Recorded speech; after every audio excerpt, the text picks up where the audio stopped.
Akun media sosial Sandra Dewi mendadak hilang setelah sebelumnya tutup kolom komentar.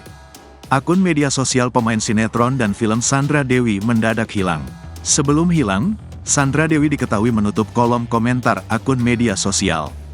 Saat ini akun media sosial Sandra Dewi sudah tidak lagi bisa ditemukan di jagat maya.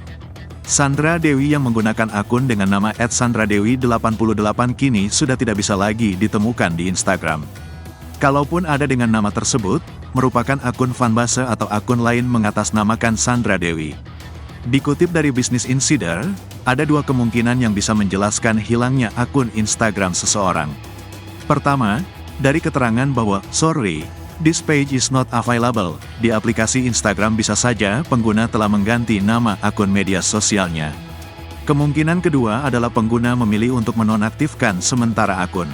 Ini berguna jika seseorang ingin menjauh dari media sosial untuk waktu yang singkat, dan berencana kembali lagi nanti tanpa menghapus akun.